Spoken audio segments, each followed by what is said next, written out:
Assalamu alaikum wa rahmatullahi wa barakatuh, chers frères et sœurs en islam. Bienvenue dans cette vidéo qui va libérer ton cœur et te donner une force incroyable. Le titre est « Comment faire face au jugement des autres selon l'islam ». Combien d'entre nous ont déjà ressenti cette douleur?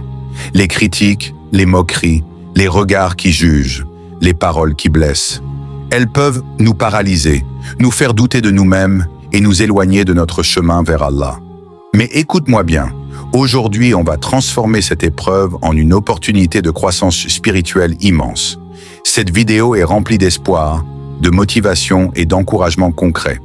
On va voir en détail pourquoi les jugements des gens n'ont pas de pouvoir sur toi, comment le Coran et la Sunna te protègent, et surtout comment en sortir plus fort, plus serein et plus proche de ton Créateur.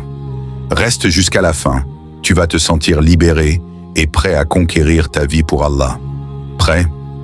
Ouvrons notre cœur ensemble. Imagine un instant, le prophète Mohammed, paix et salut sur lui, a été jugé, insulté, traité de fou, de sorcier, de menteur.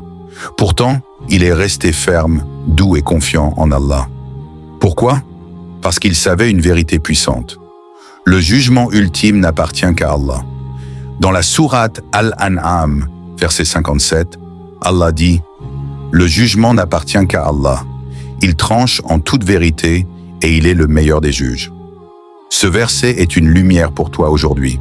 Les gens voient seulement l'apparence, les erreurs visibles, les choix qu'ils ne comprennent pas. Mais Allah, lui, voit ton cœur, tes intentions sincères, tes efforts cachés et tes larmes dans la nuit. Quand quelqu'un te juge, rappelle-toi, ce n'est pas lui qui décidera de ton destin au jour du jugement. C'est Allah, le juste, le miséricordieux. Cette pensée seule peut te remplir d'un espoir immense. Tu n'as pas à porter le poids de l'opinion des créatures quand le Créateur est avec toi. Premier pilier pour faire face, change ton focalisation. Au lieu de fixer les regards des gens, fixe le regard d'Allah. Le prophète, paix sur lui, a dit « Allah ne regarde ni vos corps, ni vos visages, mais il regarde vos cœurs et vos actions. » Quand on te critique sur ton hijab, ta barbe, ton niveau de pratique, ton métier ou ton passé, ne laisse pas ces paroles définir ta valeur. Demande-toi, est-ce que mon intention est sincère pour Allah? Est-ce que je fais de mon mieux?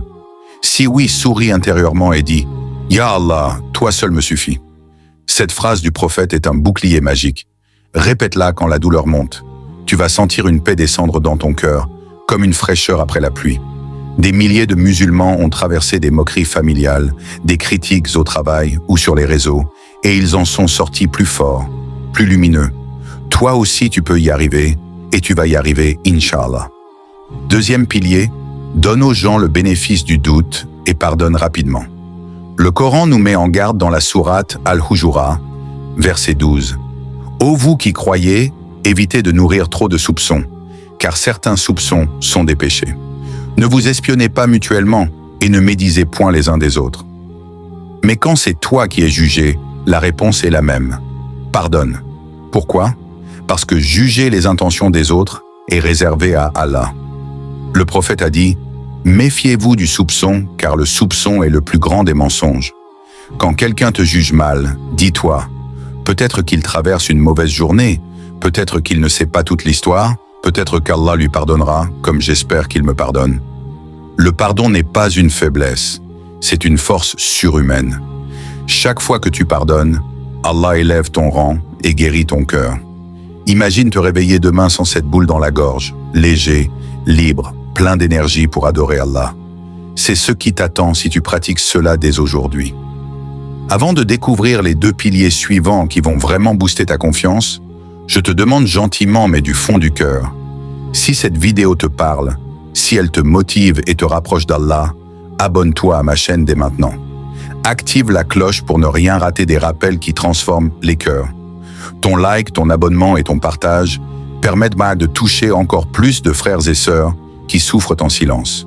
Que Allah te récompense abondamment pour chaque bonne action que tu feras grâce à ce contenu. Merci infiniment. Troisième pilier, renforce ta relation avec Allah par les actes et le dhikr. Quand les jugements pleuvent, beaucoup se referment ou se rebellent. Mais le musulman intelligent se tourne vers son Seigneur. Augmente tes prières, lis le Coran avec compréhension, fais du tahajjud même quelques minutes. Dis souvent « Hasbunallah wa ni'mal wakil ». Allah me suffit et il est le meilleur protecteur. Cette invocation a sauvé des prophètes et elle te sauvera. Le jugement des gens perd son pouvoir quand ton cœur est rempli de la présence d'Allah. Tu deviens comme un arbre solide. Le vent des critiques passe, mais tu restes droit, enraciné dans la foi. Et la belle nouvelle? Plus tu te rapproches d'Allah, plus il te donne une lumière qui attire les bonnes personnes et éloigne les jugements inutiles. Des sœurs qui ont été critiquées pour leur hijab sont devenues des exemples inspirants. Des frères moqués pour leurs pratiques sont maintenant des leaders respectés. Ton histoire de victoire commence aujourd'hui. 4e pilier, entoure-toi de bonne compagnie et concentre-toi sur ton propre chemin. Le prophète, paix sur lui, a dit « L'homme est sur la religion de son ami, alors que chacun regarde avec qui il se lie d'amitié. Choisis des amis qui te rappellent Allah, qui t'encouragent au bien au lieu de te juger. Et surtout, arrête de comparer ta vie à celle des autres sur les réseaux. Chaque personne a son propre test. Ton succès n'est pas mesuré par les likes ou les compliments, mais par ta sincérité envers Allah. Quand on te juge, réponds avec sagesse ou garde le silence. Le silence est parfois la réponse la plus forte. Et souviens-toi, au jour du jugement, personne ne portera le fardeau de l'autre. Tu seras seul devant Allah avec tes bonnes actions. Fais en sorte qu'elles soient lourdes de baraka. Mes chers frères et sœurs, faire face au jugement des autres n'est pas facile, mais avec l'islam, c'est une porte vers une liberté et une élévation incroyable. Tu n'es pas défini par les paroles des gens, tu es défini par ton lien avec Allah. Chaque critique peut devenir une raison de te rapprocher de lui, de purifier ton intention et de grandir. Commence dès maintenant. Fais une doua sincère, pardonne à une personne qui t'a blessé et dis « Hasbunallah ». Ta vie va changer, ton cœur va s'apaiser et tu vas briller d'une lumière que personne ne pourra éteindre. Si cette vidéo t'a touché, motivé et rempli d'espoir, je t'encourage gentiment, mais avec insistance, à t'abonner à ma chaîne tout de suite. Like la vidéo, active la cloche et partage-la avec quelqu'un qui en a besoin. Dis-moi en commentaire quel pilier t'a le plus aidé ou quelle épreuve tu traverses. Je lis tous les messages avec attention. Que Allah nous protège des jugements injustes, nous accorde la patience, le pardon et la plus haute place au paradis. Amin. Assalamu alaikum wa rahmatullahi wa barakatuh. On se retrouve très vite pour un nouveau rappel motivant qui va encore élever nos âmes. Que Allah te bénisse abondamment